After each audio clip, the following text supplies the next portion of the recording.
उपचुनाव के बाद अब निकाय चुनावों की तैयारी सियासी दलों ने शुरू कर दी है। बीजेपी तो वैसे भी हमेशा चुनावी मोड में ही रहती है, दूसरे दल भी निकाय चुनाव की तैयारियों में जुटे हैं। ऐसे में शहरों में 13 दिसंबर के बाद सीएम योगी के दौरे होंगे। हर निकाय में बीजेपी चुनाव संचालन समिति का एक अहम रोल होगा।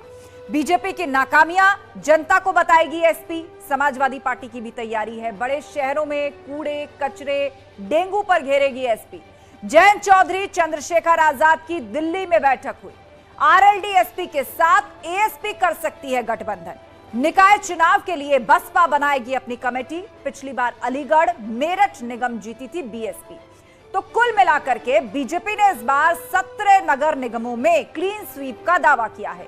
केंद्र प्रदेश और निगम में बीजेपी इस बार फिर ट्रिपल इंजन की सरकार चाहती है।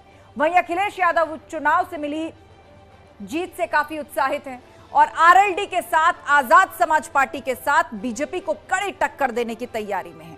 वहीं मायावती ने उपचुनाव के बहाने बीजेपी और एसपी पर मिली भगत का आरोप लगाते हुए एक बार फिर से मुस्लिम दलित वोटर्स की नब्ज टटोलने की कोशिश की है।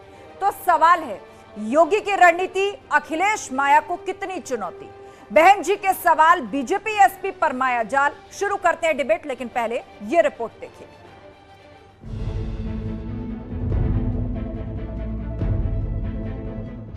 शहर की सरकार बीजेपी क्लीन स्वीप को तैयार। बीजेपी निश्चित रूप में स्वीप करेगी और नगर निकाय के चुनाव में हम भारी बहुमत से जीत कर आएंगे, क्योंकि ये 3 टायर व्यवस्था है ना।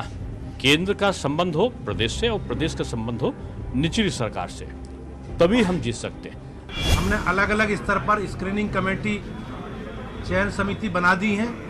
उनके द्वारा प्रस्तावित होकर नाम, क्योंकि हमारे यहाँ चयन की प्रक्रिया है, प्रत्याशी चयन की, उस चयन की प्रक्रिया को हम लोग पूरा करके और पूरी मजबूती के साथ भारतीय जनता पार्टी नगर निकाय चुनाव में जाएगी। योगी की रणनीति अखिलेश माया को कितनी चुनौती? अब ट्रिपल इंजन की ये सरकार 3 गुना रफ्तार से बुलेट ट्रेन की स्पीड के साथ विकास की इस गति को आगे बढ़ा सके, इस दिशा में हम सबको सदैव सतर्क रह करके कार्य करना होगा। जयंत चंद्रशेखर एक साथ, बनेगी अखिलेश की बात? जो हमारे गठबंधन के नेता हैं माननीय अखिलेश यादव जी, माननीय जयंत चौधरी जी, वो इस पर अंतिम फैसला लेंगे। लेकिन अभी हाल में तो हमारा गठबंधन था ही इसमें खतौली के उपचुनाव में, तो मुझे लगता है कि शायद इसमें भी रहेगा। निकाय चुनाव में समाजवादी पार्टी पूरी जिम्मेदारी से चुनाव लड़ेगी और मैं आपसे बड़ी जिम्मेदारी के साथ कह सकता हूँ, जहाँ जहाँ भारतीय जनता पार्टी के मेयर हैं, नगर पालिका के अध्यक्ष हैं, वहीं डेंगू है। मायावती के सवालों पर क्यों सियासी बवाल? रामपुर हम जीते, खतौली मैनपुरी नहीं जीते। हम लोगों ने कहा उसमें कि जो जो कमी रही है हमारे स्तर पर, स्थानीय स्तर पर, उन कमियों को जानकारी करके समीक्षा करके आगे बढ़ेंगे। निकाय चुनाव की डगर, मुस्लिम वोट पर नजर। समाजवादी पार्टी ने सबसे पहले प्रभारी नियुक्त किए थे, जिनके नेतृत्व में उत्तर प्रदेश में बूथ पे काम किया गया, वोटर लिस्ट पे काम किया गया और उत्तर प्रदेश में हुए 3 उपचुनाव में समाजवादी पार्टी को मिली भारी सफलता से समाजवादी पार्टी के नेता कार्यकर्ताओं में उत्साह है।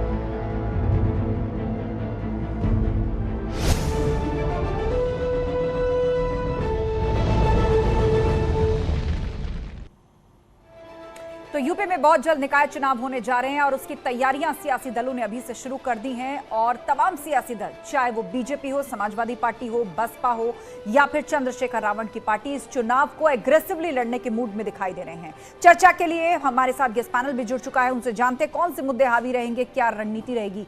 अनिला सिंह हमारे साथ बीजेपी प्रवक्ता है, अजीज खान है प्रवक्ता समाजवादी पार्टी, रोहित अग्रवाल प्रवक्ता आरएलडी हमारे साथ हैं और विजय मिश्रा नेता बीएसपी हमारे साथ जुड़ गए हैं। आप सभी पैनलिस्ट का बहुत स्वागत है। विस्तार से चर्चा करें। सबसे पहले आप लोगों के ओपनिंग रिमार्क्स 30 सेकंड के अंदर। सबसे पहले अनिला सिंह जी, 3 टियर की सरकार का विजन आप लोग लेकर चल रहे हैं कि मतलब केंद्र में आपकी सरकार, राज्य में आपकी सरकार, अब निगम में भी हो जाए तो क्या बात है। गुड गवर्नेंस के नाम पर क्या गिनवाएंगे, कौन से मुद्दे चुनावों में हावी रहेंगे? अनिला सिंह जी 30 सेकंड। मेरी सबको राम राम। और इसमें कोई दो राय नहीं है कि जो 3 टियर आपने अभी बोला है, बिल्कुल उसी प्रकार का आपको दोबारा से उदाहरण स्थापित देखने को मिलेगा भारतीय जनता पार्टी के द्वारा केंद्र में, राज्य में, और अभी जो निकाय चुनाव होंगे फिर से हम उसमें अपनी धमक दिखाएंगे। पहले भी जो 17 नगर निगम में उसमें से 14 जो हैं वो भारतीय जनता पार्टी के पास रहे थे। तकरीबन अगर नगर निगम पार्षद की बात करते हैं तो 1300 में से ऑलमोस्ट जो 600 हैं वो भारतीय जनता पार्टी के साथ रहे हैं। इसी प्रकार से इससे मजबूत नतीजे जो है भारतीय जनता पार्टी को। अनिला जी 30 सेकंड पूरे, आगे विस्तार से बात सुनेंगे। फिलहाल मैं आपको रोकूंगी, एक बार सब लोग अपनी बात रख लें। डॉक्टर अजीज खान, कूड़े कचरे का मुद्दा उठाएंगे और आपने तो ये भी कह दिया कि जहां जहां बीजेपी के मेयर हैं वहां सबसे ज्यादा डेंगू है। किन मुद्दों पर होगा नगर निगम का चुनाव? 30 सेकंड। देखिए आस्था जी, सबसे इंपॉर्टेंट मामला ये है कि आज जो निकाय चुनाव होने जा रहा है नगर निगम का, ये बीजेपी को लगातार शहरों में एक बड़ा माइंडेड मिला है। शहर वासियों ने हमेशा बीजेपी को प्रेफर किया था, लेकिन बीजेपी ने उसका दुरुपयोग किया। बीजेपी अपने वायदों से मुकर गई। आप देखिए दिल्ली में क्या स्थिति रही। 15 साल से वहां एमसीडी थी, लेकिन उसके बाद क्या हुआ, वहां की जनता बहुत मुखर हो गई और इनका विरोध कर दिया। यही स्थिति आप सुन ले। ठीक है, 30 सेकंड पूरे हो गए, आगे हम विस्तार से बात सुनेंगे अजीज खान जी आपकी, मैं लौटूंगी। फिलहाल 30 सेकंड पूरे, 30 सेकंड अब रोहित अग्रवाल जी, प्रवक्ता आरएलडी। रोहित अग्रवाल जी, खतौली की सीट गठबंधन के पाले में गई क्योंकि आपको चंद्रशेखर रावण का सपोर्ट था, आरएलडी उनके साथ थी, सपा पहले से आपका सहयोगी दल है, तो खतौली सीट जो भाजपा के पास थी वो खिसक करके आप लोगों के पास आ गई। यही फॉर्मूला क्या निकाय चुनाव में भी इस्तेमाल करेंगे आप लोग? 30 सेकंड। नहीं, देखिए आस्था जी, एक बात बिल्कुल साफ है कि भारतीय जनता पार्टी के लिए कोई भी चुनाव हो, उसको सिर्फ एक ही मुद्दे पे चुनाव लड़ना है, वो है पाकिस्तान, वो है धर्म के नाम पे, वो है हिंदू मुसलमान के नाम पे। परंतु जनता भी समझ चुकी है आपने नगर निकाय में क्या किया काम। आप क्या काम गिनवाएंगे? बारिश में पानी भर जाता है, जब बारिश खत्म हो जाती है तो मच्छरों से डेंगू, मलेरिया, चिकनगुनिया जैसी बीमारियां फैलती हैं और भारतीय जनता पार्टी इंतजार करती है कि कब समय कटेगा, कब 2 महीने बीतेंगे और ये सब बीमारियां अपने आप खत्म हो जाएंगी। तो ऐसी स्थिति में जनता आपको वोट देगी क्यों नगर निकाय में? आप शहर की पार्टी कहा जाता था भारतीय जनता पार्टी को, इसलिए उनके पास ज्यादातर नगर निगम हुआ करते थे। आपके 30 सेकंड पूरे और लौटेंगे आपके पास, फिर से लौटेंगे। आपने आरोपों की झड़ी लगाई है, एक एक करके बिंदुवार बातों को आगे रखते हैं। आपने कहा कि कोई कामकाज नहीं हुआ, मुद्दों से भाजपा को कोई मतलब नहीं है, चुनाव कोई भी हो पाकिस्तान का और धर्म का जिक्र जरूर होता है। अनिला जी, दावा यह विपक्षी दलों का कि कोई कामकाज हुआ नहीं है, बारिश से पहले साफ सफाई नहीं होती, बारिश में नालों का पानी, सीवेज का पानी ओवरफ्लो होता है जिससे बीमारियां फैलती हैं, लेकिन जब चुनाव आते हैं तो आप लोग सिर्फ हिंदुस्तान, पाकिस्तान और धर्म कह करके वोट मांगते हैं। अनिला जी। नहीं, मुझे लगता है कि जो भी वोटर होता है, कोई भी चुनाव हो और जो वोटर होता है उसको इतना कम नहीं आंकना चाहिए कि वो ना समझ है, उसे कुछ समझ में नहीं आता और हिंदू मुसलमान के मुद्दे उठ जाए या हिंदुस्तान पाकिस्तान के मुद्दे उठ जाए और उसके आधार पे वो निकाय चुनावों में पार्टिसिपेट करके अपना वोट डाल दे। मेरे ख्याल से ये एक तरीके से अपमान करना होता है वोटर का, उसकी उसको नासमझ कहकर उसका मखौल बनाना होता है। मुझे लगता है वोटर बहुत सोच समझकर वोट डालता है, चाहे वो किसी भी राजनीतिक दल के लिए, किसी भी पार्टी के लिए डाल रहा हो, और अगर उसके पक्ष में डालता है तो भी उसकी अपनी समझ है, अपनी सोच है, उसने पार्टी में उसका भरोसा है और उसका हमें, मुझे लगता है, सम्मान करना चाहिए। जनमत सर्वोपरि। रुक करते डॉक्टर अजीज खान का। डॉक्टर अजीज खान, आपने दिल्ली एमसीडी का उदाहरण दिया जहां पर आम आदमी पार्टी जीत गई और बीजेपी हार गई। पहले एमसीडी में बीजेपी हुआ करती थी लेकिन उसने ये चुनाव गंवा दिया। अब उत्तर प्रदेश में आप उस उदाहरण को बार बार देंगे कि वहां निगम हार गई तो यहां पर भी हारेंगे क्योंकि यहां भी कुछ भी कामकाज नहीं हुआ है। लेकिन मेरा सवाल वही है, मुद्दे क्या उठाएंगे आप लोग? देखिए, मुद्दे बहुत अस्पष्ट हैं। आप पिछले कई सालों से आप देख रहे हैं कि जो शहरों की साफ सफाई वो बिल्कुल नहीं हो रही। आप देखिए, डेंगू आज भी बड़े स्तर पर फैला हुआ है, तमाम गंदगी है, तमाम तरीके की बीमारियां फैल रही हो। जनता ने इनको जो भी अब तक मैंडेट दिया या जिस तरीके से ज्यादा बड़े स्तर पर चुनाव जीती बीजेपी शहरों में, हम बार बार आपको यही बात याद दिलाएंगे कि लोगों को बड़ी उम्मीद थी, लेकिन ये उम्मीद पर खरे नहीं उतरे क्योंकि इन्होंने सिर्फ जनता को धोखा दिया, एक बात। और उस धोखे का परिणाम अभी आपने रिसेंटली, मैंने पहले भी एग्जाम्पल दिया कि दिल्ली है एमसीडी, 15 साल से काबिज थे लेकिन सुपड़ा साफ हो गया। आपने देखा इस बात को। अभी लगातार एक बड़ा हु हल्ला किया जा रहा, सब गुजरात जीत गए। हिमाचल का चर्चा क्यों नहीं हो रहा है? मैनपुरी का चर्चा क्यों नहीं हो रहा है? खतौली का चर्चा क्यों नहीं हो रहा है? कहां चर्चा नहीं है डॉक्टर अजीज खान? मैंने तो सवाल ही अभी पूछा है कि खतौली का फॉर्मूला भी क्या निकाय में अपनाएंगे चंद्रशेखर रावण, जयंत चौधरी और अखिलेश यादव? हर तरफ जिक्र हो रहा है, चुनाव नतीजे छिपाए थोड़ी जा सकते हैं, सब कुछ पब्लिक डोमेन में और न्यूज के तो माध्यम से पता चलता है सबको। देखिए, मैं वही आपसे निवेदन कर रहा था कि पता चलता है, लेकिन जो नैरेटिव सेट करने की कोशिश की जा रही है, बीजेपी एक जीत का इतना बड़ा जश्न मना रही है, लेकिन कई हार हुए हैं उसका जश्न, उसका शोक नहीं मना रही है। ये नहीं अब मंथन, ये तो उनकी पार्टी का मामला है अजीज खान जी। कोई पार्टी जीतती है वो अपनी तरह से जश्न मनाती है, हार पे हर पार्टी मंथन करती है, अलग अलग बिंदुओं पर विचार करती है, तो उनकी पार्टी का मामला है।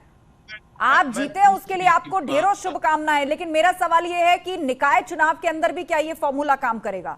यहां पर भी वोटर्स पर समीकरण बिठाने की कोशिशें होंगी या केवल मुद्दे छाए रहेंगे? देखिए, बहुत सीधी सी बात है कि बीजेपी से आज जनता उत्तर प्रदेश की त्रस्त हो गई है। उसका रिसेंटली उदाहरण खतौली और मैनपुरी है।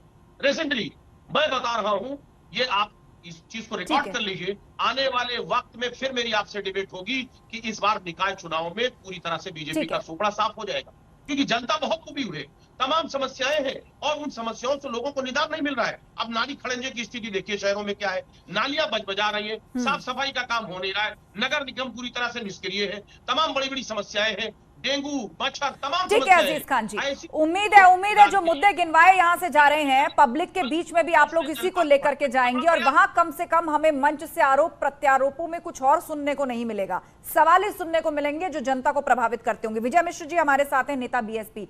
विजय मिश्र जी, उपचुनाव जो हुए उत्तर प्रदेश के अंदर, एक सीट बीजेपी ने जीती, एक आरएलडी गठबंधन के पास गई और एक समाजवादी पार्टी के पास। बहन जी आरोप लगा रही है बीजेपी और समाजवादी पार्टी पर मिलीभगत का, और निकाय चुनाव को भी आप लोग एग्रेसिवली लड़ने का मन बना रहे हैं, क्योंकि पूर्व में भी आप लोगों ने 2 सीटें जीती थी। क्या रणनीति रहने वाली है? एक तरफ मुख्यमंत्री योगी आदित्यनाथ प्रचार प्रसार के लिए खुद उतरने वाले हैं 13 दिसंबर से। समाजवादी पार्टी भी बिल्कुल स्पष्ट है कि वो भी निगमों में जा जाकर सरकार से सवाल पूछने वाली है। बीएसपी का क्या रोल होगा इस चुनाव में? बहुजन समाज पार्टी समस्त निकायों में अपने प्रत्याशियों को चुनाव लड़ाएगी। और दूसरी बात, जब से भाजपा सरकार बनी है सबसे ज्यादा दुर्दशा अगर कहीं हुई है तो नगर निकाय हुई। आज पूरे उत्तर प्रदेश में 75 से 76 जिले हैं और उन जिलों में केवल 28 जिलों में इनके शासकीय अधिकारी नियुक्त हैं। डूडा एक इनका नगर निकाय का ऑफिस है, उसमें केवल 27 जगह पीओ नियुक्त हैं। ये अभी तक विभागों में जेई नहीं दे पाए। ये विकास की बात क्या करेंगे जब इनके विभागों में जेई नहीं है, अधिकारी नहीं है, तो विकास की बात क्या? ये केवल हिंदू मुस्लिम करके। और सही बात सपा की, तो सपा और भाजपा दोनों एक सिक्के के 2 पहलू हैं।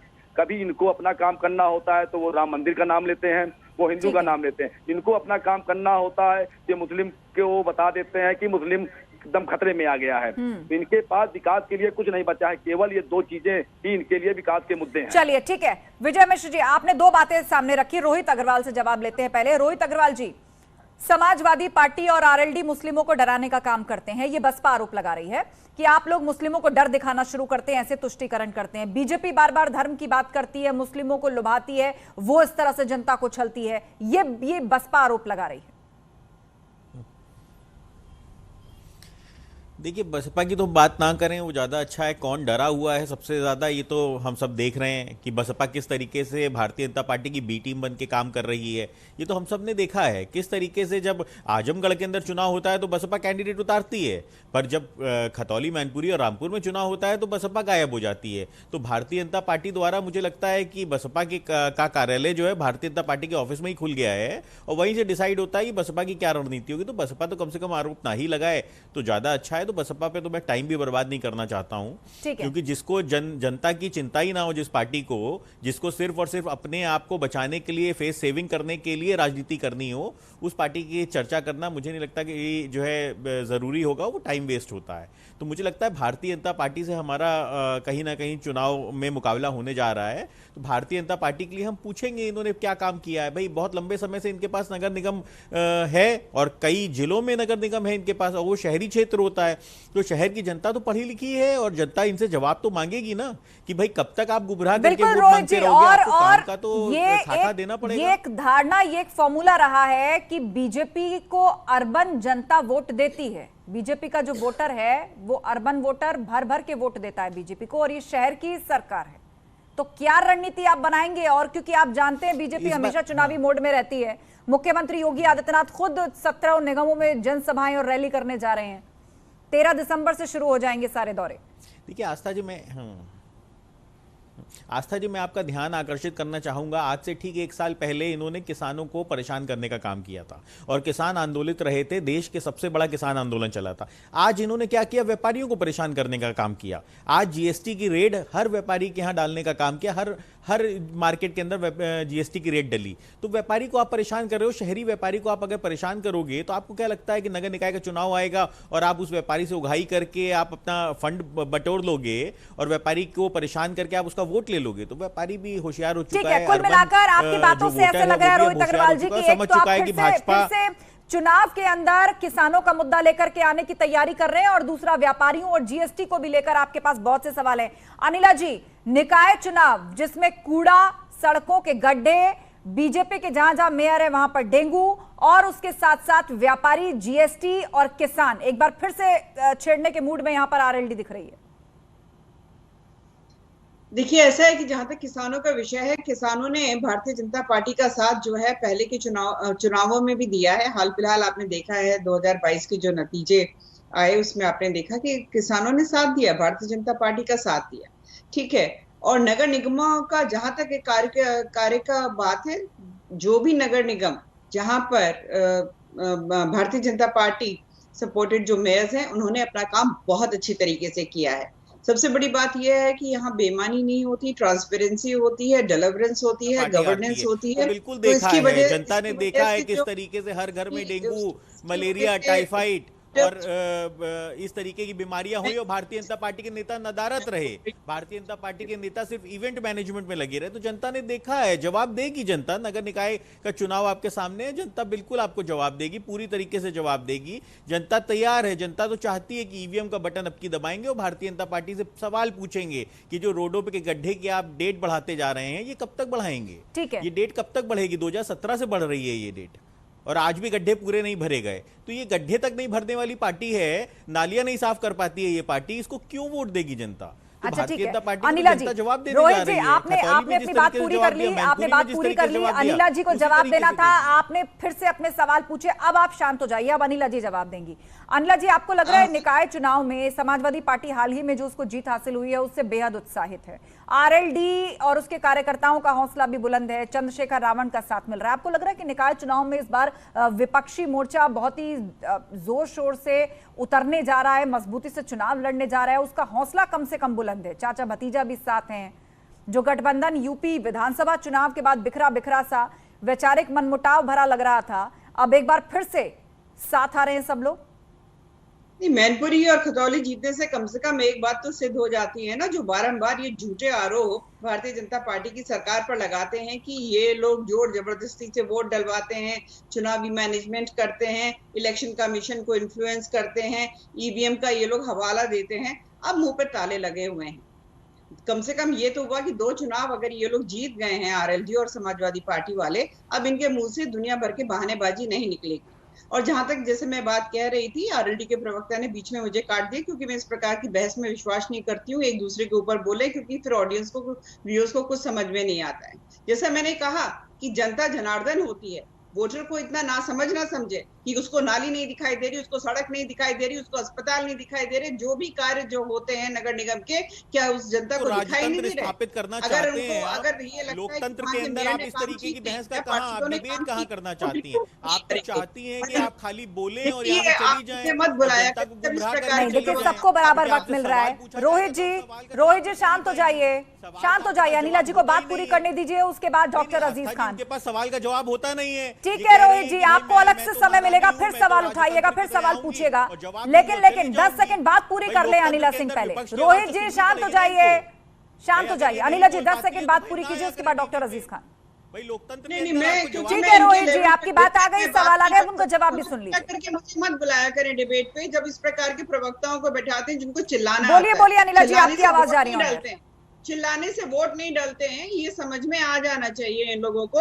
और यहाँ पे आरएलडी का पिछली बार प्रदर्शन क्या रहा है?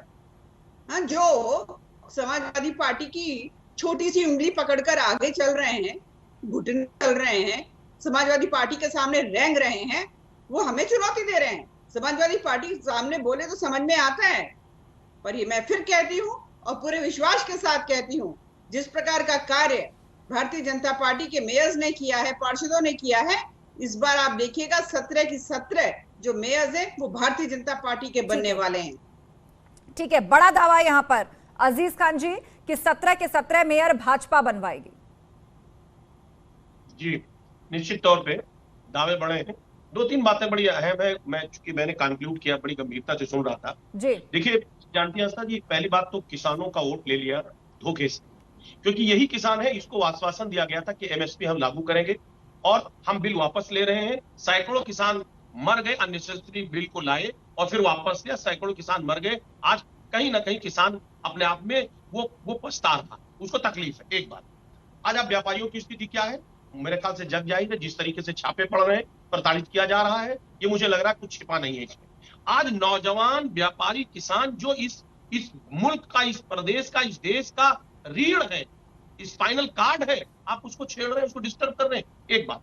दूसरी बात, अभी कहा गया कि साहब अब तो ईवीएम पे नहीं रोया जाएगा, अब तो शासन प्रशासन की बात नहीं कही जाएगी मैनपुरी और खतौली जीतने के बाद। मैं आपसे बिल्कुल विनम्रता से कहना चाहता हूं कि शासन और प्रशासन अगर गंभीरता से चुनाव नहीं लड़वाता, अगर वो सारे कमान खुद अपने हाथ में नहीं लेता, तो ईमानदारी की बात बता रहे हैं कि आपकी जमानत जब्त हो जाती। हर जगह आप रामपुर में अगर जीते हैं, क्या रहा, वोट हमारे लोगों को डालने नहीं दिया गया।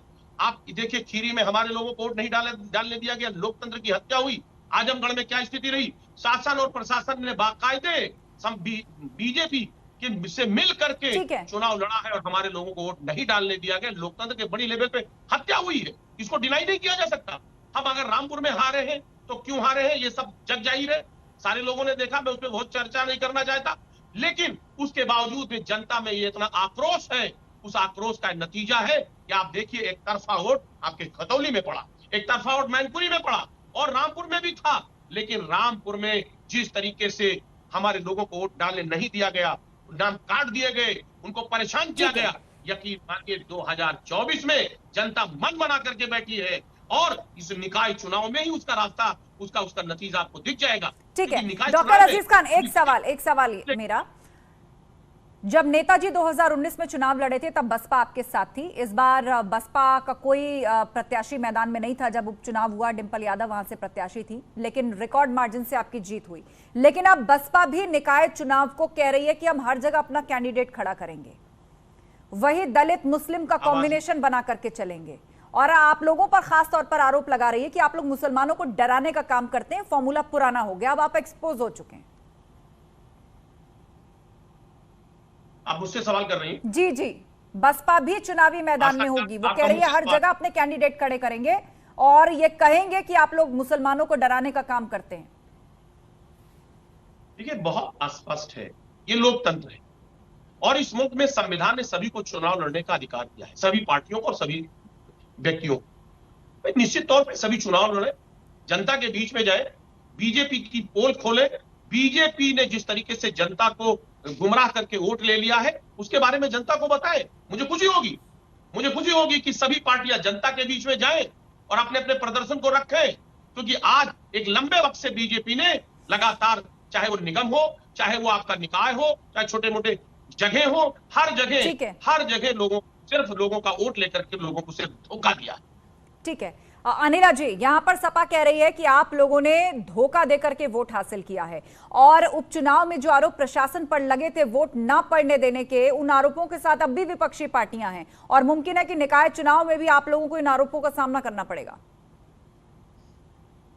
आप ये देखिए कि दो विधानसभा के चुनाव हो गए, दो लोकसभा के चुनाव हो गए, पिछली बार जो चुनाव हो गए, मतलब क्या समझ रहे कि हर बार जो जनता है उत्तर प्रदेश की वो इतनी नासमझ है, उसको समझ में ही नहीं आ रहा है कि वो किसको वोट कर रहे हैं, किस आधार पे वोट कर रहे हैं। हाँ, आप लोग कहना क्या चाहते हैं? आप लोग वोटर्स की समझ को नासमझी कहकर क्यों उनका अपमान कर रहे हैं? मैं सीधे से कहती हूँ कि किसी भी राजनीतिक दल को अगर जिताया जाता है, हराया जाता है, तो उसको ससम्मान स्वीकार करना चाहिए। आप लोगों की हार हुई है, बारंबार हार हुई है उत्तर प्रदेश में। आप हमारे ऊपर 10 आरोप लगा लीजिए और बार बार हमारे ऊपर आरोप लगाते लगाते आप वोटर्स का अपमान कर रहे हैं। ये वोटर जानता है अच्छी तरीके से कि अगर कोई राष्ट्रवादी पार्टी है, अगर कोई ऐसा राजनीतिक दल है जो वाकई में जनता के बीच में कार्य करता है, तो वो भारतीय जनता पार्टी है। कोरोना काल में जिस प्रकार से भारतीय जनता पार्टी ने पूरा मैनेजमेंट किया, सरकार ने पूरा मैनेजमेंट किया, उसने अपने आप में एक उदाहरण स्थापित कर दिया है। और खासतौर से मैं उत्तर प्रदेश का यहाँ पे विषय लेकर आऊंगी कि उत्तर प्रदेश के जो मुख्यमंत्री हैं, पूरी टीम बनाकर सबसे बड़ी आबादी वाला 25 करोड़ की आबादी वाले पूरे प्रदेश को कोरोना काल में कैसे संभाला है, ये तो विश्व में उदाहरण स्थापित हो गया है। तो क्यों नहीं जनता वोट करेगी? बिल्कुल करेगी। और आप देखिएगा, जैसा मैंने कहा कि 17 के 17 मेयर्स जो हैं वो भारतीय जनता पार्टी के ही बनने वाले हैं। चलिए ठीक है, भाजपा का भी बड़ा दावा है यहाँ पर। अजीज खान कुछ कहना चाह रहे हैं काउंटर में। अजीज जी, यहाँ पर बीजेपी की तरफ से कहा गया कि हमने तो हेल्थ मैनेजमेंट में उदाहरण सेट किया। हाल ही में देखिए गेट्स फाउंडेशन से मेलिंडा आई थी, उन्होंने यूपी को कोट करके तारीफ किया कि यहाँ का जो मैनेजमेंट मॉडल है वो वर्ल्ड के लिए एक एग्जाम्पल बन सकता है। तो ये सारी बातें चुनाव में बताई जाएंगी और आप लोग डेंगू को मुद्दा बनाएंगे। जी नहीं, यही विदेशी अखबार और विदेशी मीडिया ने भी, आपको भी पता होगा कोरोना के बारे में क्या क्या लिखा कि माननीय मोदी जी फेल है, इनका प्रबंधन फेल है, देश में लगातार आपातकाल की स्थिति पैदा हो गई है। ये किसने लिखा? विदेशी अखबारों ने लिखा। तब उस वक्त विदेशी अखबारों की प्रशंसा नहीं की गई थी, कहा गया था साहब ये फेक न्यूज है। एक बात, 2-3 बातें अभी कहीं स्वीकार नहीं करते। भाई क्या स्वीकार किया जाए? हिमाचल आप हारे, आप स्वीकार कर रही हैं? हिमाचल आप हार स्वीकार कर रही हैं? नहीं कर रही हैं।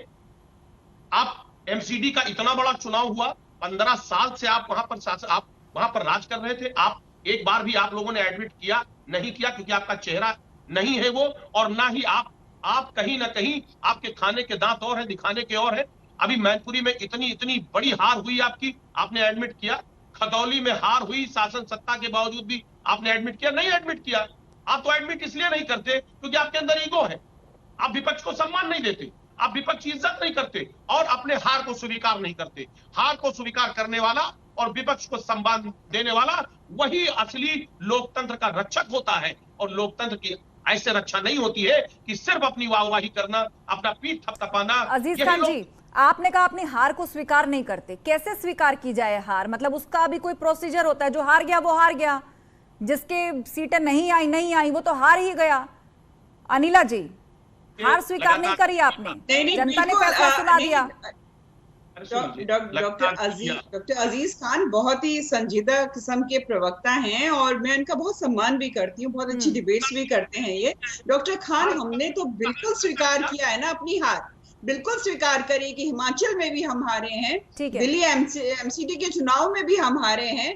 और मैं फिर कहती हूँ भारतीय जनता पार्टी जो है वो सम्मान करती है जनादेश का, और बिल्कुल जो गलतियां, जो कमियां हमारी रह गई हैं, जिसकी वजह से हमें हार का सामना करना पड़ा है, उन पर हम कार्य करेंगे। हमारे ऊपर तो विपक्षी आरोप लगाते हैं ना 24/7 365 डेज इलेक्शन मोड में रहते हैं। डिबेट क्लोज करनी है, मुझे डिबेट क्लोज करनी है। और अनिला सिंह कह रही हैं कि हमने हार स्वीकार की है, जहां जहां जनता का जनादेश जो भी आया हमने उसका सम्मान किया, और सबको करना चाहिए क्योंकि लोकतंत्र में जनता फैसला सुनाती है, जनता सर्वोपरि है। आप सभी मेहमानों का बहुत बहुत शुक्रिया इस चर्चा में शामिल होने के लिए। तो उत्तर प्रदेश के अंदर निकाय चुनाव कभी भी अनाउंस किए जा सकते हैं और उसके लिए पॉलिटिकल पार्टीज ने अपनी तैयारियां पहले से शुरू कर दी हैं, पर उम्मीद यही करते हैं कि निकाय चुनाव में कम से कम मुद्दों की बात हो, मुद्दों को लेकर सवाल पूछे जाएं और उन्हीं के जवाब मांगे जाएं। अब देखना होगा कि क्या मंचों से मुद्दों की गूंज सुनाई देती है या फिर सियासी वार पलटवार या किसी समीकरण के फॉर्मूले से इस चुनाव को जीतने की कोशिशें होती हैं। महाबहस में फिलहाल इतना ही, आगे आपको दिखाते हैं हमारा शो एनकाउंटर।